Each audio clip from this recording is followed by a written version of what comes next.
Okay, great. Now we're back with the roundtable of Freedom Free for All. And I'm here with Stewart Jensen, and he's with truthology.org.au.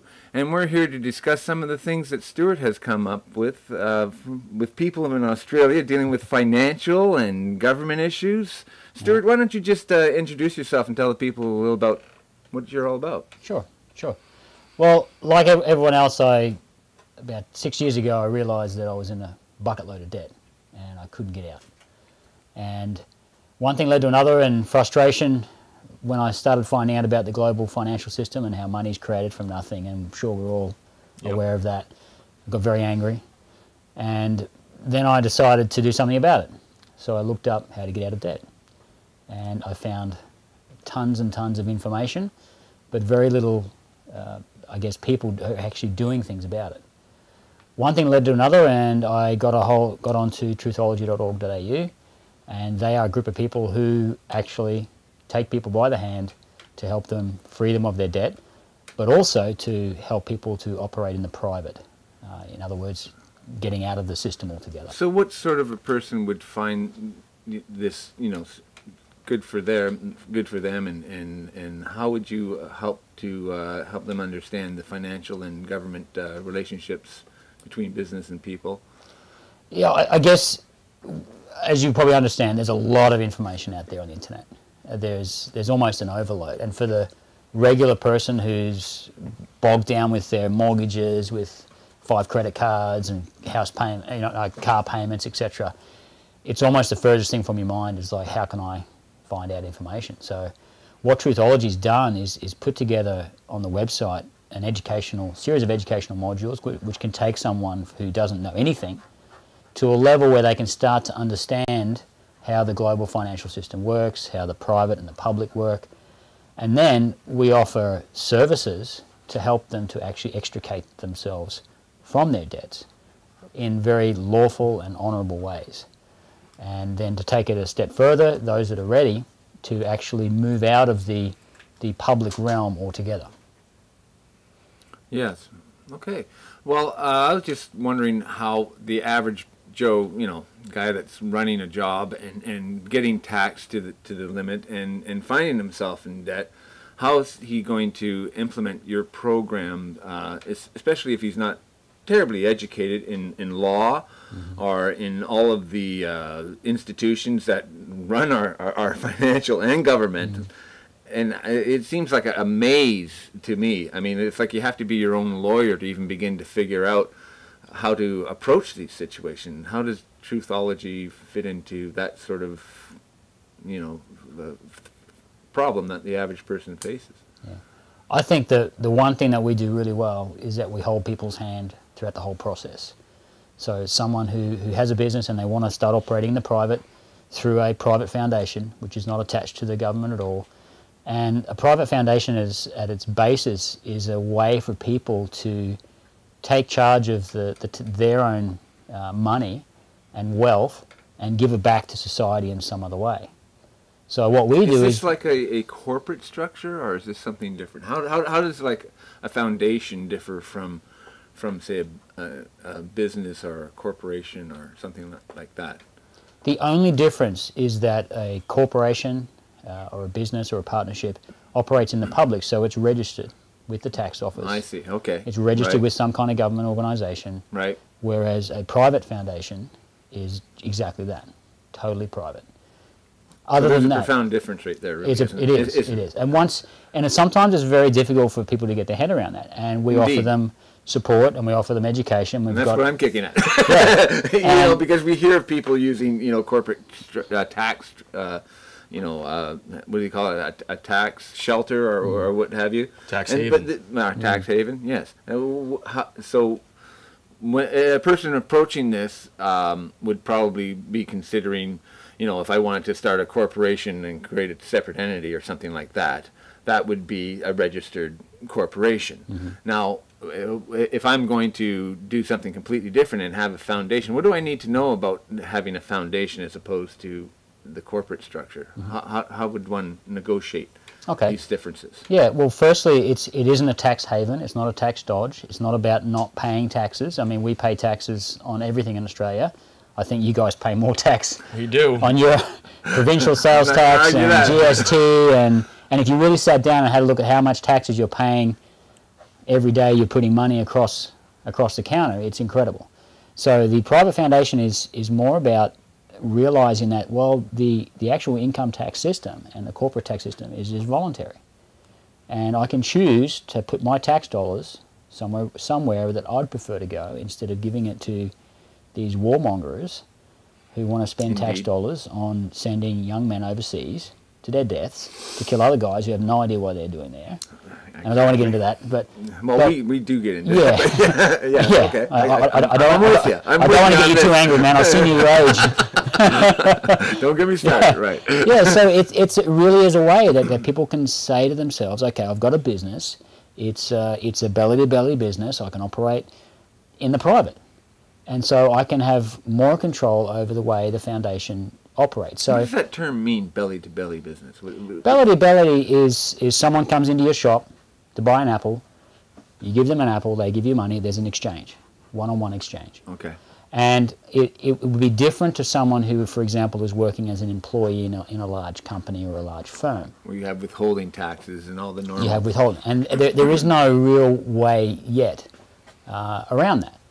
So you can operate a foundation, even if you are still an employee, and then you can put your after-tax dollars that you get from there into the foundation, and then you can literally have it in the private. Well, what is the difference between private and public?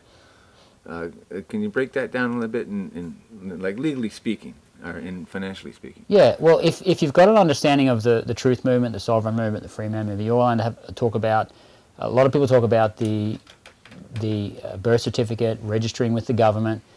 Anytime you're registered with a public entity, you are essentially creating a public, or the government is creating a public entity for you in order to do commerce. Right. The private is not that. So the private is you, the living man, wanting to do commerce with another living person. Right. And you are free to do that. Outside of the realm of outside of the realm of registration or what have you. And even the Australian Tax Charter, for example, or the Tax Act, it says right there in black and white, tax is voluntary. So when you register for that tax file number, you are agreeing to be a taxpayer. And as soon as you're agreeing to be a taxpayer, you're agreeing to be bound. You're agreeing to be bound by the rules of the tax charter. So when you stop paying taxes, we don't even think about it. We don't even think about it. Well, Stewart, this is Greg. I got a question for you too. Actually, one of our viewers on our chat log is asking from Tamina Munter, are you folks aware of Mayday Pack or Wolf Pack? I wonder if something like that exists in Canada. Have you heard of those before? No, I haven't heard of them. Yeah, I'm not familiar with that either. Have you heard of those? We could get up on the internet and have a look. No, okay. Sounds like something. Sorry, well, thank you for your question. Sir, we're not familiar with it, but keep the questions coming. Absolutely. And of course, the foundations is just one of the prongs that we deal with when we're helping people to, I guess, divest from the system. And I know Dean Clifford talks about divestment. You had the big divestment. It's an interesting term. Yeah. I would like to divest from the system. Yeah, and it can be a very, how do I do it? Right. How do I do it? And I guess we were very lucky to have the founder, Mark Darwin, he was an ex-entrepreneur, ex-finance broker, so he came from the devil. Right. And, system. But he took his entrepreneurship and said, well, okay, how can I make all this into a practical way that we can really affect and help people?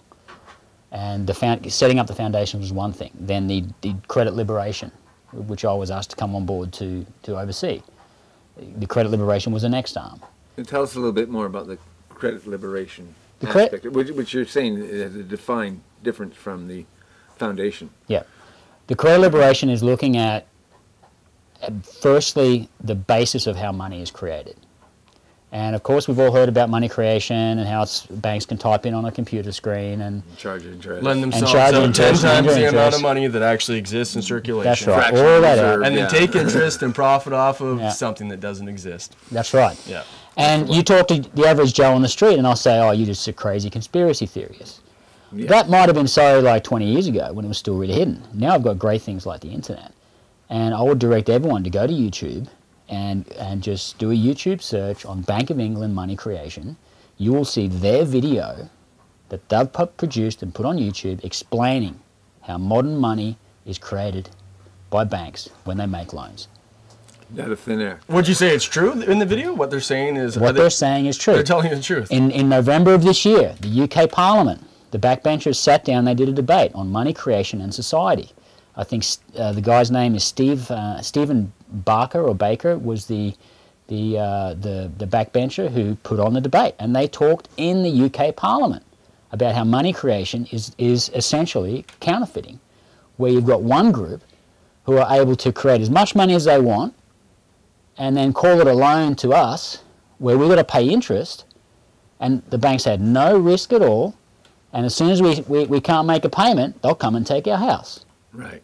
Well, I'm sorry, but in my world, that's wrong, because we don't have the right to create money. Right. If I was to right now and say, hey, here's 1 million Canadian dollars, here you go, Brad. Right. I mean, I'm sure there'd be knocks on the door, and the SWAT team would be bashing Right. down the door and hauling me off to jail. Right. And why should any institution have more rights than an individual? Exactly. I mean, if you're talking law and standards of law, why should any of us get together and create something that has more prerogative than an individual that we could That's right. influence? Absolutely. So taking that basis that money is created from nothing, we then say, right, we've got these credit card debts, we've got these personal loans, we've got mortgages. We want to now get some truth out of the banks. So we write lawful letters from the point of view of the living person, and we ask them for proof of claim. Interesting. And we're saying we're happy to pay any lawful debt we owe, as long as you can prove to us that A, there is a debt, that there's a contract. In fact, if you can show us the accounting, that would be fantastic. And how does that play out? Well, we've never got it yet. Really? Yeah. Really? They don't send you they've the never- original contract back? Now, I've got some dealings with my mortgage brokers at the moment, and I offered to fly down to Sydney from Cairns, which is about 3,000 kilometres, sit down with them, and if I could view the accounting of our loan and the contract, the original contract and the original mortgage, I'd happily pay them. Now, you think, if I owed you $260,000, Right. I'd have a contract. and I said, look, Brad, I've got some issues with the contract, can I come over and sit down with you and have a cup of coffee and have a look at everything and the accounting? What would you say? Oh, come on over and we'll deal with it. You would, wouldn't you? Why wouldn't a bank? They must be missing the Maybe contract. they misplaced the contract. Maybe they Maybe sold the contract. maybe they sold the contract. Maybe they Maybe they sold the Yes, contract. that other S word called securitization. Right. So our credit liberation process puts the bank on the back foot, and we say, look, we want some proof of claim here, because we've got all this information now. We've got Bank of England publications, we've got Federal Reserve publications.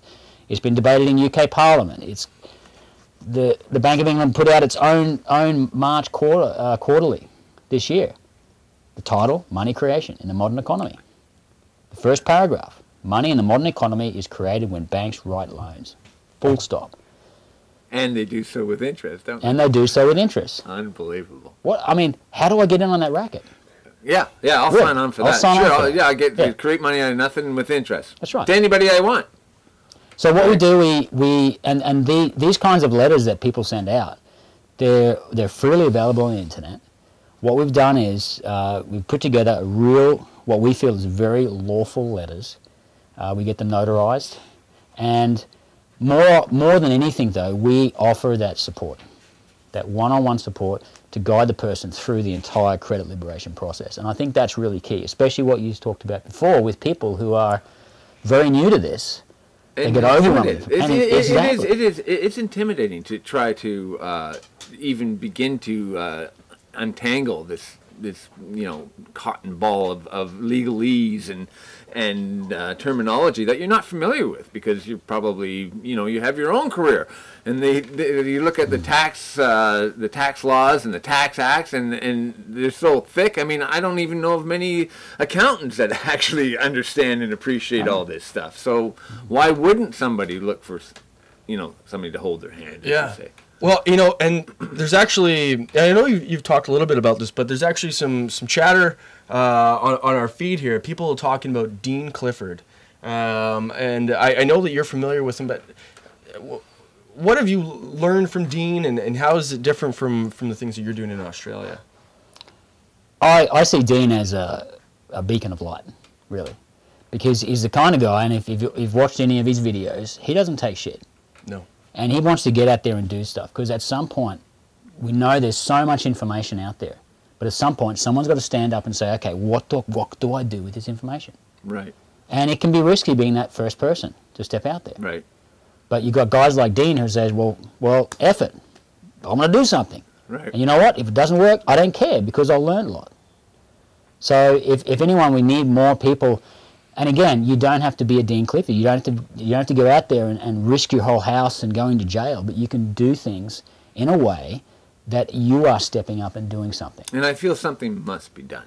Something must be done, because these people are just getting away with arbitrarily making up the rules as they go along, creating the money as they go along, charging us the weight of all this frivolous activity as they go along. And it's time for people to get involved and make the changes they want to see. Well, you know, I had another question for you too, because you talked about a very simple approach of working with the Indigenous people in Australia. Maybe you could tell us a little bit about what your thoughts are in working with them in Australia.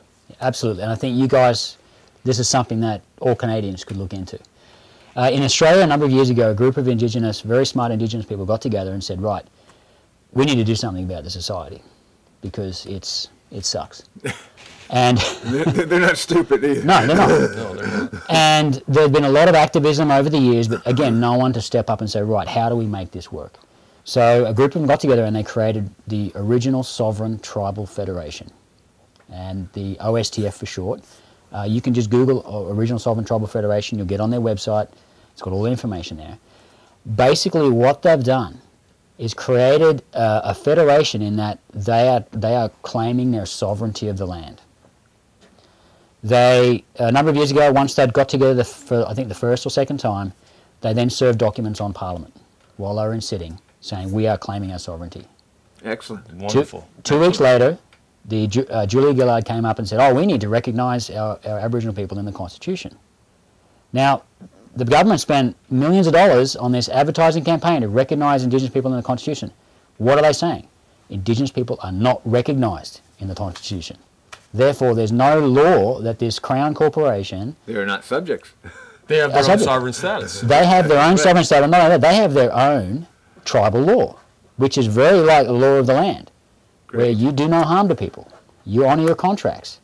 Now, of course, there's some other tribal laws which I don't really like to do, but I'm not going to be putting myself in a position where I'm going to be subject to having a spear through my leg for doing something wrong. Right. But it's a way that for people like us, to really want to step out of the system and tell the Crown to F off out of Australia, let's start running our own real government with our own real money created by the people, like what it was meant to be, and create a society that we are really free in. Well, that sounds like an excellent idea to me. I think that all people, regardless of their ethnicity, need to come together and recognize where people are being harmed by other people, which is contrary to common law. I think we need to step up and we need to say, no, we have a better standard than this, and it's called do no harm to anyone else and live and let live. Now, if I'm thrilled that you've been able to spend this time with us, Stewart, and I really hope to get. Can you share any more of your information? We'll have your website up, and we'll get your name out there, and we're going to have to give it a wrap right now. But this is Brad Rhodes with the Roundtable on Freedom Free for All TV, and be safe and be free.